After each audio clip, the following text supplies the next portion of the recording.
성경 말씀 큐티와 사설로 신앙과 세상을 이어주는 다리 김규배 브릿지.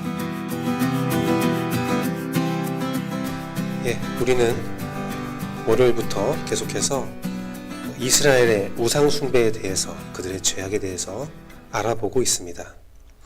이스라엘 백성은 하나님의 특별한 사랑을 받았던 민족임을 오늘 본문에서 알 수 있습니다. 하나님은 그들을 표현할 때에 제일 좋은 포도나무라고 하였습니다. 그런데 지금은 발정난 암컷처럼 아주 들 포도나무가 되어버렸고 많은 우상을 섬기는 그들의 연약한 모습이 된 것이 그들의 현실이라는 겁니다. 오늘 본문은 특별히 그들의 우상 숭배의 현실을 말하면서 뼈아픈 두 가지 특징을 보여주고 있는데요. 하나는 높은 산 위에서의 음행을 하였고, 두 번째는 푸른 나무 밑에서의 음행을 하였다라는 겁니다. 다른 부분들은 여러분들이 읽으면 충분히 이해가 될 수 있지만 이 두 가지가 무엇을 의미하는지는 여러분들이 좀 공부를 해야 알 수 있는 부분이기 때문에 오늘은 이 두 가지의 말씀을 가지고 여러분과 말씀을 나누도록 하겠습니다. 첫 번째, 높은 산 위에서 음행이 의미하는 바는 성소, 하나님의 제단의 더럽힘입니다. 고대로부터 높은 산은 신을 만나는 장소였습니다. 그래서 하나님도 높은 산에서 이스라엘 백성을 만나 주셨죠. 시내산도 마찬가지고 변화산도 마찬가지입니다. 높은 산은 신이 거하는 곳이며 신을 만나는 장소입니다. 즉, 높은 산은 하나님께 제물을 올려드리는 제단을 의미하지요. 하나님은 하나님 앞에서 올바른 제사를 드리지 못하는 그들의 죄악을 지적하고 있는 것입니다. 높은 산의 음행은 제단이 더럽혀졌다, 너의 제물이 더럽혀졌다, 제사가 엉망이 되었다 라는 것을 의미하는 것입니다. 두 번째, 푸른 나무 밑에서의 음행은 율법 교육의 더럽힘입니다. 이스라엘에서 율법을 상징하는 것들이 몇 가지가 있는데 그 중 하나가 바로 무화과 나무입니다. 무화과 나무는 때에 따라서 하나님의 은혜와 긍휼을 상징하기도 하지만 이스라엘 전역에 서생하는 나무이고 잎사귀가 가장 큰 나무 중에 하나로요, 매우 시원한 그늘을 제공하는 특징이 있습니다. 전 곳에서 아주 시원한 그늘을 제공합니다. 그래서 이스라엘 지역은 그 무화과 나무 밑에서 자녀들을 모아서 율법을 가르치는 그 일들을 많이 했었습니다. 그래서 무화과 나무는 율법을 상징하고 특히 그 율법 중에서도 교육을 상징하는 나무입니다. 그래서 회당 같은 거 보면, 회당의 장식품들을 보면 회당의 벽이나 지붕에 무화과 나무를 조각해 놓았습니다. 즉, 푸른 나무 밑에서의 음행을 한다는 것은 율법의 교육이 바르게 진행되지 못하고 있다, 율법이 아닌 다른 것들을 가르치고 있다. 내가 푸른 나무 밑에서 너희가 율법을 가르쳐야 되는데, 하나님의 말씀을 가르쳐야 되는데, 하나님의 바로 아는 일이 이루어져야 되는데 다른 일들이 이루어지고 있다 라고 지적하는 것입니다. 그렇다면 오늘날 이 두 가지의 말씀은 우리에게 무슨 경고를 주고 있는 것입니까?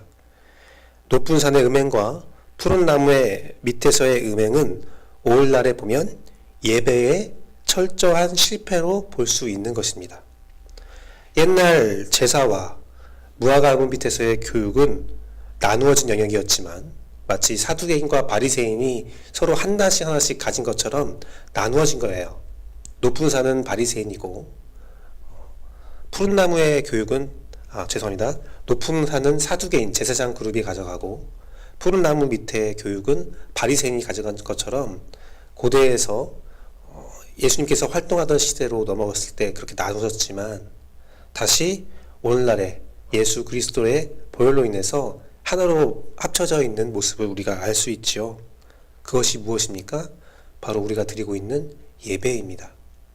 우리는 예배를 통하여 하나님께 제사를 드리면서 또한 말씀을 통하여 하나님께 교육을 받고 있는 것입니다. 설교를 통하여 하나님의 교육을 받고 또한 그 모습으로 살아가면서 삶의 제사를 드려지고 있는 것입니다.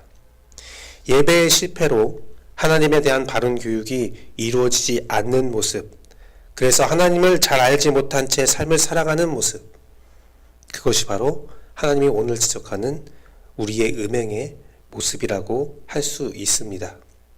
로마서 12장 1절에서 2절 말씀을 제가 읽어드리겠습니다. 그러므로 형제들아, 내가 하나님의 모든 자비하심으로 너희를 권하노니 너희 몸을 하나님이 기뻐하시는 거룩한 산 제물로 드리라. 이는 너희가 드릴 영적 예배니라. 너희는 이 세대를 본받지 말고 오직 마음으로 새롭게 함으로 변화를 받아 하나님의 선하시고 기뻐하시고 온전하신 뜻이 무엇인지 분별하도록 하라.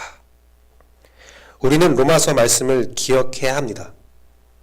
우리가 이 세대를 본받지 않고 하나님 안에서 분별한 삶을 살아가는 것, 그것이 우리의 영적 예배입니다.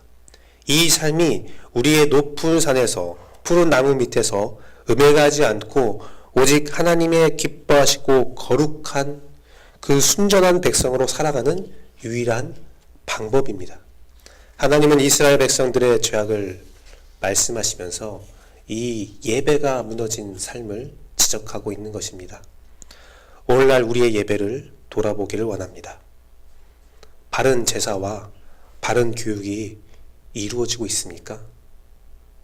이 강단에서 여러분을 계도할 수 있는, 여러분을 하나님으로 인도하는 그러한 예배가 드려지고 있습니까? 그런 말씀이 선포되고 있습니까? 사람을 좋게 하는 말씀이 선포되는 것입니까? 아니면 하나님을 알게 하는 말씀이 선포되고 있는 것입니까? 그리고 이 예배를 드리고 돌아가는 여러분 발걸음 가운데, 그 삶을 살아가고 있는 발걸음 가운데 여러분은 어떠한 모습으로 살아가고 있습니까? 또한 우리들이 하고 있는 성경 공부 같은 것들을 돌아보기를 원합니다. 하나님을 바르게 알고 예배적 삶에 도움이 되고 있습니까? 그 성경 공부의 목적이 예배적 삶을 위해 있는 것입니까? 아니면 다른 목적이 있는 겁니까? 모든 예배와 성경 공부의 목적은 오직 하나님을 바로 알고 하나님 안에서 살아감의 목적이 되어야 합니다. 이 물음에 바른 대답을 하지 못한다면, 예배에, 성경 공부에, 성경을 다루는 일에 다른 목적이 있다면 그것은 하나님께서 음행하는 것이다 라고 말씀하는 겁니다. 누군가를 지배하기 위해서, 어떤 다른 목적을 위해서 나의 제자를 만들면서 나를 높이기 위한 그러한 예배와 성경 공부가 있다면 그것은 철저한 음행임을 우리가 기억해야 합니다. 우리는 오늘 본문에서 나오는 이스라엘 민족과 같은 음행을 하고 살고 있습니다. 우상숭배는요, 단순히 나무와 돌에 절하는 행위가 아니라, 단순히 하나님을 따르지 않고 다른 신을 섬기는 행위가 아니라, 우리의 예배가 바르게 들려지지 못하고 있다면 우리는 우리의 입술로 나 기독교인이야 라고 말하지만 우리는 음행하는 악한 존재인 것입니다. 말씀을 맺도록 하겠습니다. 사랑하는 성도 여러분, 우리의 예배를 통해서 나의 삶이 변하기를 원합니다. 하나님을 바로 알고 사는 사람이 되기를 원합니다. 예배를 통해 하나님을 배우고 나의 가치관을 변화시키는 사람이 되기를 원합니다. 예배에 변화가 없다면 이것은 너무나 슬프고 안타까운 음행임을 기억했으면 좋겠습니다. 하지만 이 일은 우리의 힘만으로는 되지 않음을 우리가 철저히 잘 알고 있지요. 지난 시절 자신의 힘으로 변화를 가져오기 위한 많은 시도들을, 많은 노력들을 우리는 해왔습니다. 하지만 그 결과가 무엇이었습니까? 교만 아니면 실패였습니다. 끝내 둘 다 실패를 한 것이죠. 이제 우리는 실패하면 안 됩니다. 이제 우리는 다른 것에 의지하지 말고 오직 하나님을 따르기 원합니다. 그러기 위하여 나의 힘을 믿는 것이 아니라, 그 모래 위에 반석을 세우는 것이 아니라 굳건한 반석 위에 그 집을 세우기를 원합니다. 바로 성령님의 인도함 가운데, 성령의 능력 가운데, 성령의 돌보심 가운데, 성령의 분별함 가운데, 성령의 이끄심 가운데 여러분의 예배의 집을 세우기를 원합니다. 성령의 인도함을 받고 예수 그리스도를 통하여 하나님께 나아가는 여러분의 삶을 축복하며 우리의 예배가 회복되기를 간절히 기도하고 서원하겠습니다. 기도하겠습니다.